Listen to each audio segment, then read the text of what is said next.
تو یہ افسانہ دوزخی، افسانہ تو نہیں، اس کو ہم کہیں گے کہ ایک خاکہ ہے، اسکیچ ہے عظیم بیگ چغتائی کے بارے میں۔ جب تک کالج سر پر سوار رہا، پڑھنے لکھنے سے فرصت ہی نہ ملی جو ادب کی طرف توجہ کی جاتی، اور کالج سے نکل کر بس دل میں ایک یہی بات بیٹھ گئی کہ ہر چیز جو 2 سال پہلے لکھی گئی وہ سیدھا، بد مذاق اور جھوٹی ہے۔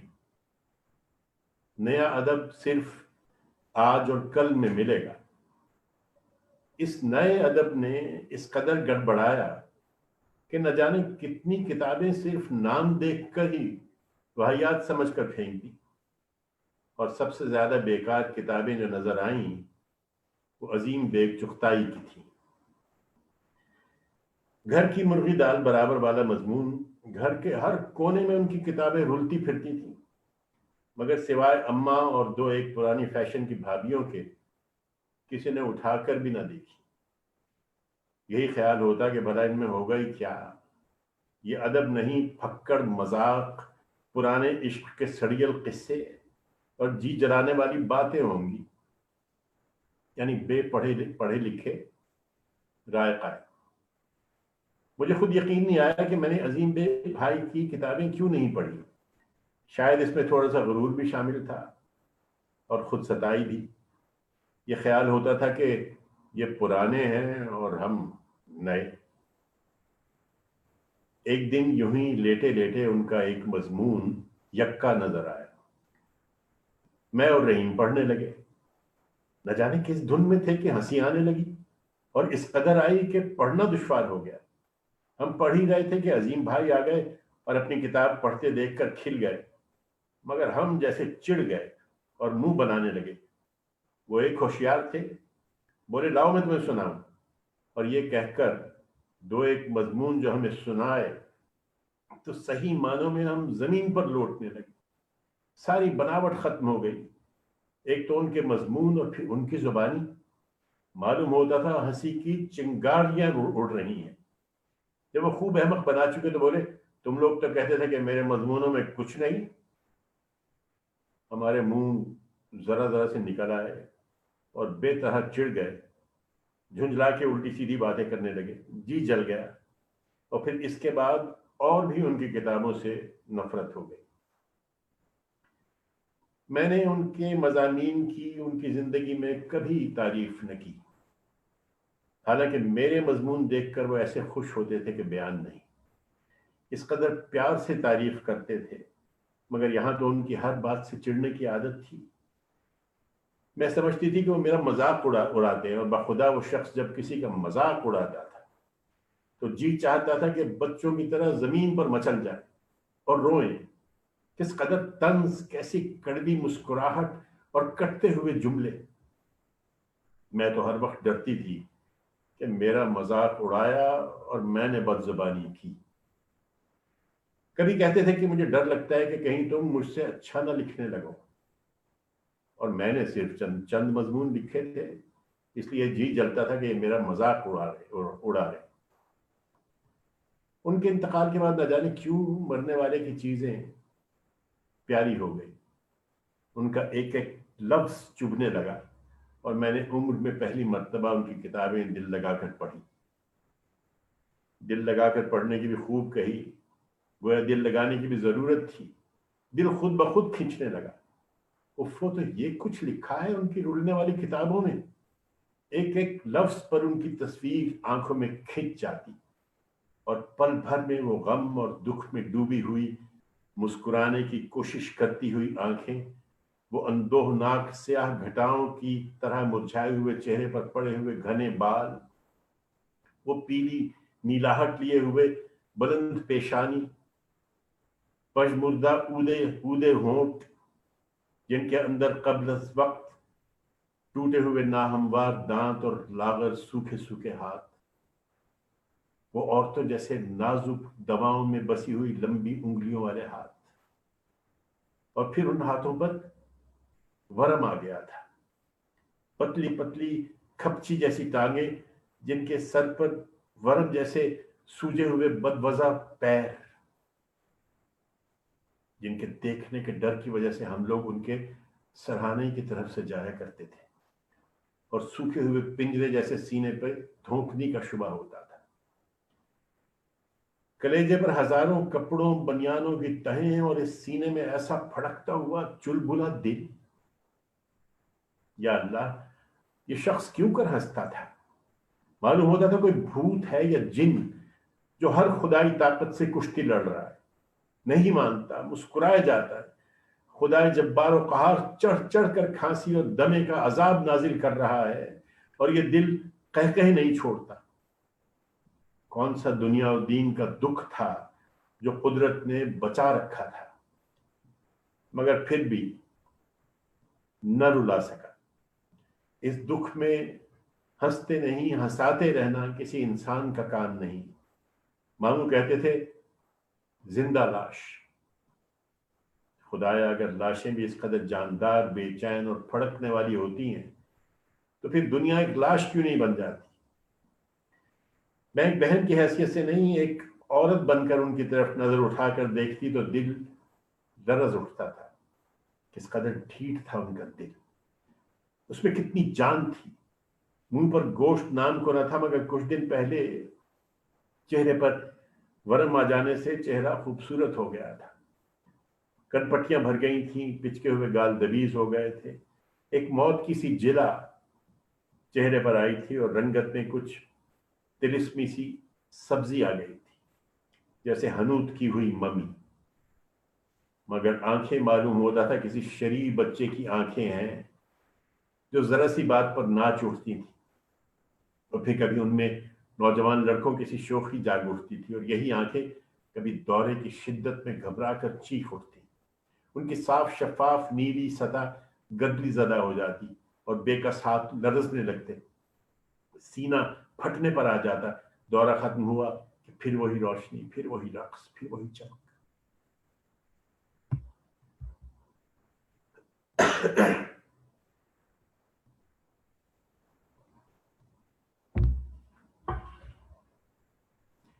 ابھی چند دن ہوئے میں نے پہلی مرتبہ خانم پڑھی.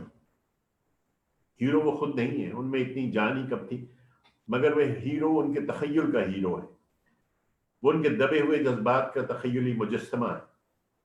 جیسے ایک لنگڑا خوابوں میں ناچتا کودتا دوڑتا ہوا دیکھتا ہے اپنے آپ کو، ایسے ہی وہ مرض میں گرفتار نڈھال پڑے اپنے ہمزاد کو شرارتیں کرتے ہی دیکھتے تھے. کاش ایک دفعہ اور صرف ایک دفعہ ان کی خانم اس ہیرو کو دیکھ لیتی.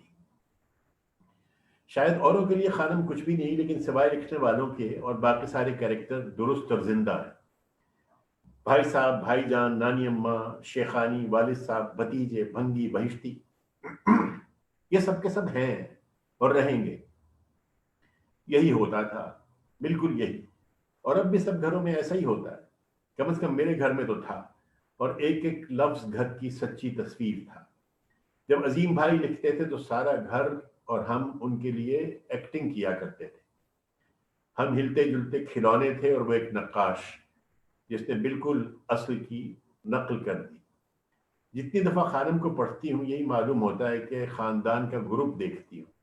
وہ بھابھی جان اور خانم جھگڑ رہی ہیں، وہ بھائی صاحب شرارتیں ایجاد کر رہے ہیں، اور مصنف خود سر جھکائے خاموش تصویر کشی میں مشغول ہے. کھرپا بہادر جس کا پہلا مضمون روح لطافت میں چھپا ہے، یہ سب تخیلی ہے. لاچار و مجبور انسان اپنے ہمزاد سے دنیا جہان کی شرارتیں کروا لیتا ہے. وہ خود تو 2 قدم نہیں چل سکتا، لیکن ہمزاد چوریاں کرتا ہے، شرارتیں کرتا ہے. خود تو ایک انگلی کا بوجھ نہیں سہار سکتا، مگر ہمزاد جی بھر کر مار کھاتا ہے اور ٹس سے مس نہیں ہوتا. مصنف کو ارمان تھا کہ کاش وہ بھی اتنا مضبوط ہوتا کہ دوسرے بھائیوں کی طرح 150 جوتے کھا کر کمر جھاڑ کر اٹھ کھڑا ہوتا. تندرست لوگ کیا جانے ایک بیمار کے دل میں کیا کیا ارمان ہوتے ہیں. پر کٹا پرندہ ویسے نہیں تو خوابوں میں تو دنیا کی بھر کی سیر کر آتا ہے. یہی حال ان کا تھا. وہ جو کچھ نہ تھے افسانے میں وہی بن کر دل کی آگ بجھا لیتے تھے. کچھ تو چاہیے نا جینے کے لیے. شروع ہی سے روتے دھوتے پیدا ہوئے، روئی کے گالوں پر رکھ کر پالے گئے، کمزور دیکھ کر ہر ایک معاف کر دیتا تھا، کبھی ہیکل بھائی سر جھکا کر پٹ لیتے، کچھ بھی کریں والد صاحب کمزور جان کر معاف کر دیتے، ہر ایک دل جوئی میں لگا رہتا، مگر بیمار کو بیمار کہو تو اسے خوشی کب ہوگی؟ ان مہربانیوں سے احساس کمزوری اور بڑھتا، بغاوت اور بڑھتی، غصہ بڑھتا، مگر بے بس۔ سب نے ان کے ساتھ گاندھی جی والی نان وائلنس شروع کر دی تھی۔ وہ چاہتے تھے کوئی تو انہیں بھی انسان سمجھے، انہیں بھی کوئی ڈانٹے، انہیں بھی کوئی زندہ لوگوں میں شمار کرے، لہذا ایک ترکیب نکالی، اور وہ یہ کہ فسادی بن گئے۔ جب چاہا دو آدمیوں کو لڑوا دیا۔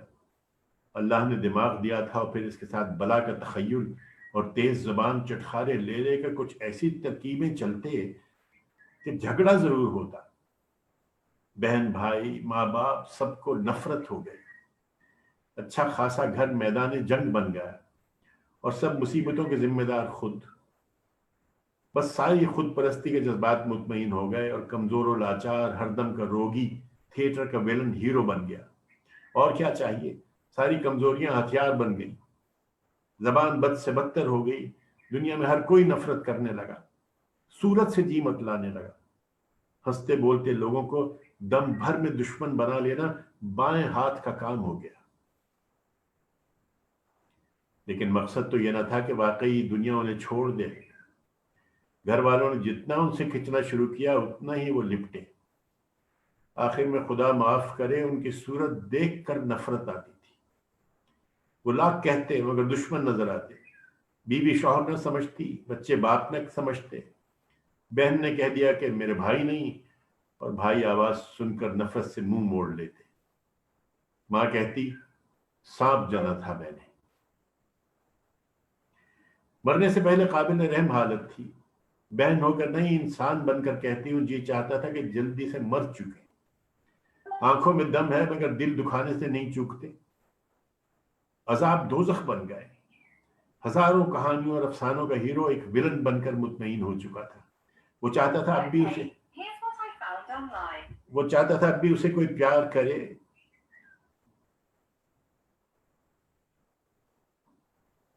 بیوی پوجا کرے، بچے محبت سے دیکھیں، بہنیں واری جائیں اور ماں کلیجے سے لگائے۔ ماں نے تو واقعی کلیجے سے لگا دیا، بھولا بھٹکا راستے پر آن لگا، آخر کو ماں تھی۔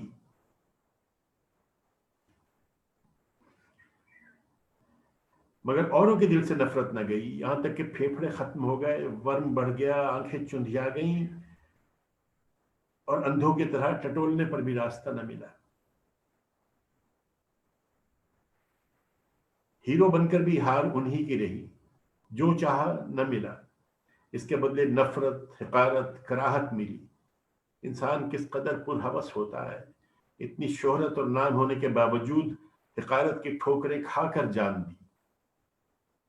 صبح 4 بجے آج سے 42 برس پہلے جو ننھا سے کمزور بچہ پیدا ہوا تھا، وہ زندگی کا ناٹک کھیل چکا تھا۔ 20 اگست کو صبح شمیم نے آ کر کہا منع بھائی ختم ہو رہے ہیں، اٹھو۔ وہ کبھی ختم نہ ہوں گے، بیکار مجھے جگا رہے ہو، میں نے کہا، اور بگڑ کے صبح کی ٹھنڈی ہوا میں پھر سو جانے کا ارادہ کیا۔ ارے کمبخت تجھے یاد کر رہے ہیں، شمیم نے کچھ پریشان ہو کر بتایا، ان سے کہہ دو اب حشر کے دن ملیں گے۔ ارے شمیم وہ کبھی نہیں مر سکتے، میں نے وثوق سے کہا۔ مگر جب میں نیچے آئی تو ان کی زبان بند ہو چکی تھی، کمرہ سامان سے خالی کر دیا گیا تھا، سارا کوڑا کرکٹ، کتابیں ہٹا دی گئی تھیں، دوا کی بوتلیں لاچاری کی تصویر بنی ڈھڑک رہی تھی، 2 ننھے بچے پریشان ہو کر دروازے کو تک رہے تھے، بھابھیوں نے زبردستی چائے پلا رہی تھی، ماں پلنگ کی چادر بدل رہی تھی، سوکھی سوکھی آہیں ان کے کلیجے سے نکل رہی تھیں، آنسو بند تھے۔ منع بھائی، میں نے ان پر جھک کر کہا۔ ایک لمحے کو آنکھیں اپنے محور پر رکیں، ہونٹ سکڑے، اور پھر وہی نزا کی کیفیت طاری ہو گئی۔ ہم سب باہر بیٹھ کر 4 گھنٹے تک سوکھے بے جان ہاتھوں کی جنگ دیکھتے رہے۔ معلوم ہوتا تھا اسرائیل بھی پست ہو رہے ہیں، جنگ تھی کہ ختم ہی نہیں ہوتی تھی، ختم ہو گئے منع بھائی، نہ جانے کس نے کہا، وہ کبھی ختم نہیں ہو سکتے، مجھے خیال آیا۔ اور آج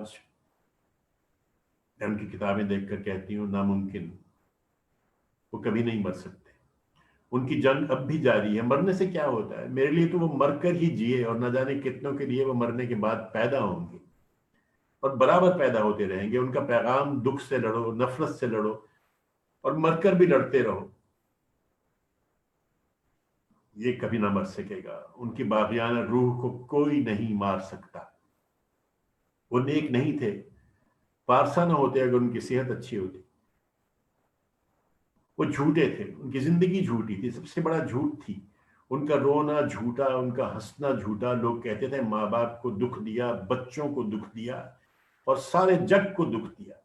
وہ ایک افریت تھے جو عذاب دنیا بن کر نازل ہوئے، اور اب دوزخ کے سوا ان کا کوئی ٹھکانہ نہیں۔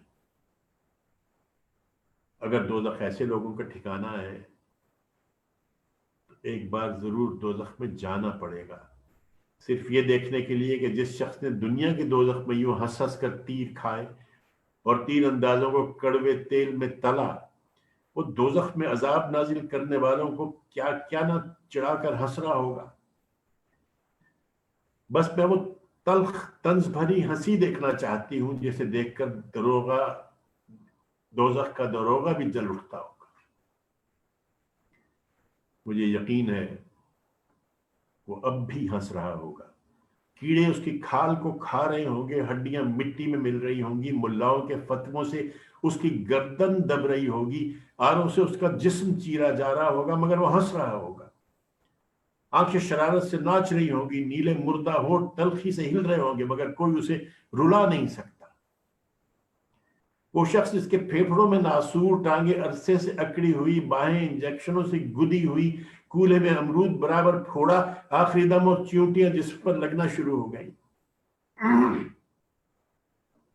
کیا ہنس کر کہتا ہے کہ یہ چیونٹی صاحبہ بھی کس قدر بے صبر ہیں، یعنی قبل از وقتی اپنا حصہ لینے آن پہنچی۔ یہ مرنے سے 2 دن پہلے کہا۔ دل چاہیے پتھر کا کلیجہ ہو مرتے وقت ایسے جملے کسنے کے لیے۔ ان کا ایک جملہ ہو تو لکھا جائے، ایک لفظ ہو تو یاد آئے۔ پوری کی پوری کتابیں ایسے چٹکلوں سے بھری پڑی ہیں۔ دماغ تھا کہ انجن بنا آگ پانی کے ہر وقت چلتا رہتا تھا، اور زبان کی قینچی اس قدر نپے تلے جملے نکالتی تھی کہ ہم جم کر رہ جاتے تھے۔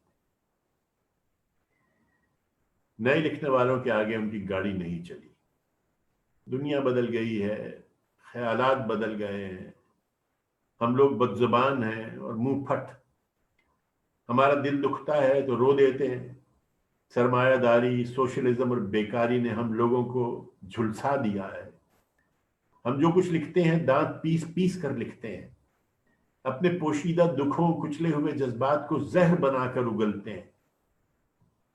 وہ بھی دکھی تھے،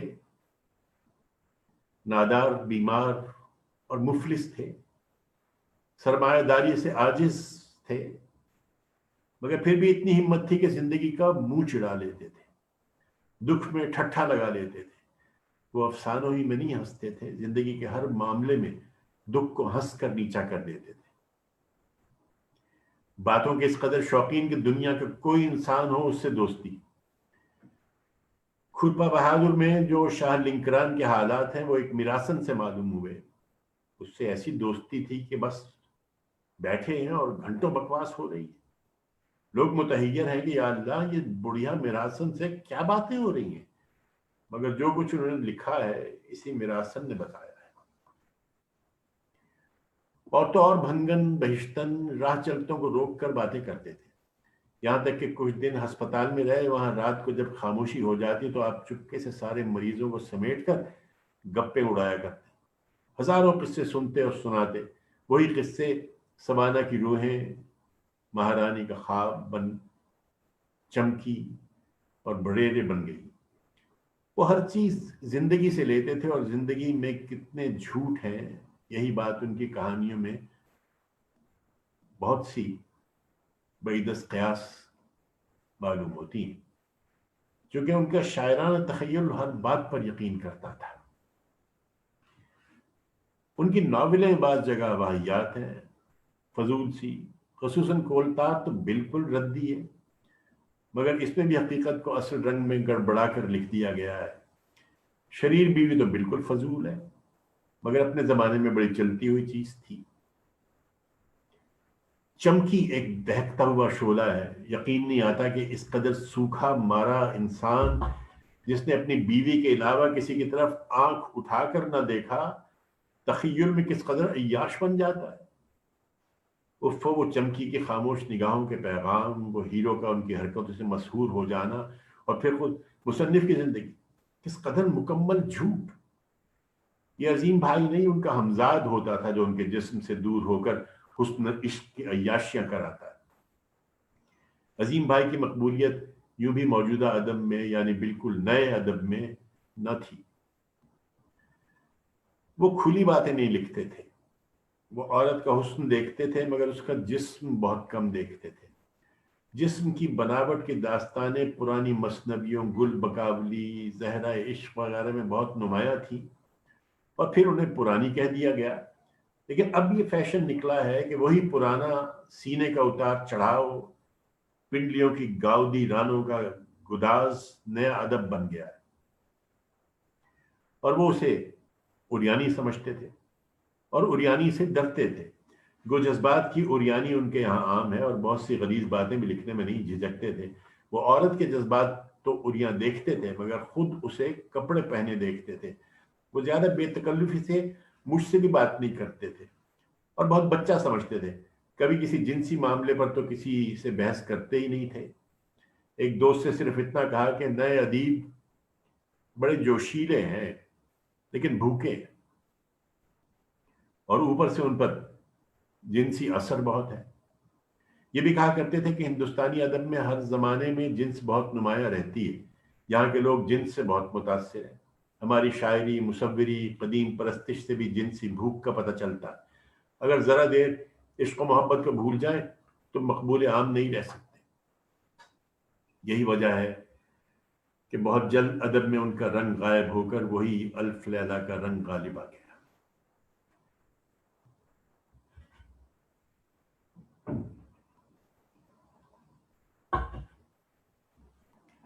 انہیں حجاب امتیاز علی سے خاص لگاؤ تھا۔ میں محترمہ سے معافی مانگ کر کہوں گی کہ مرنے والے کا راز ہے۔ کہا کرتے تھے یہ عورت بہت پیارے جھوٹ بولتی ہے۔ انہیں شکایت تھی کہ میں بہت الٹے سیدھے جھوٹ بولتی ہوں۔ میرے جھوٹ بھوکے کی پکار ہے اور ان کے جھوٹ بھوکے کی مسکراہٹ ہے۔ اللہ جانے ان کا کیا مطلب ہوتا تھا۔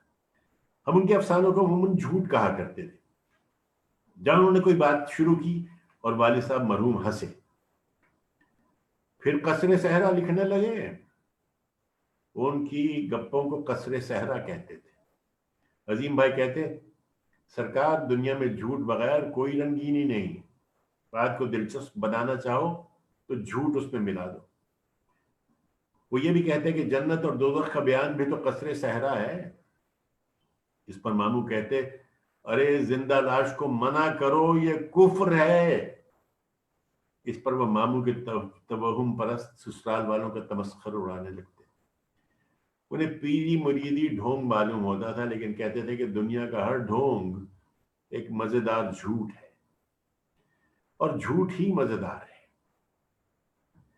کہتے تھے میری صحت اجازت دے دی تو میں اپنے باپ کی قبر پجوا دیتا، بس 2 سال قوالی کرا دیتا اور چادر چڑھا دیتا، مزے سے آمدنی آتی۔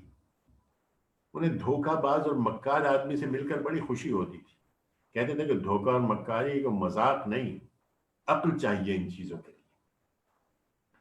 انہیں ناچ گانے سے بڑا شوق تھا، مگر کس ناچ سے؟ یہ جو فقیر بچے آتے ہیں ان کا ناچ۔ عموماً پیسے دے کر ڈھول میں ناچتے ہوئے فقیروں کو اس شوق سے دیکھا کرتے تھے کہ ان کا انعامات دیکھ کر رشک آتا تھا، نہ جانے انہیں اس ننگے بھوکے ناچ میں کیا نظر آتا تھا۔ میں نے انہیں کبھی نماز پڑھتے نہیں دیکھا۔ قرآن شریف لیٹ کر پڑھتے تھے اور بے ادبی سے اس کے ساتھ ساتھ سو جاتے تھے۔ لوگوں نے ملامت کی تو اس پر کاغذ چڑھا کر کہہ دیا کرتے کچھ نہیں، قانونی کتاب ہے۔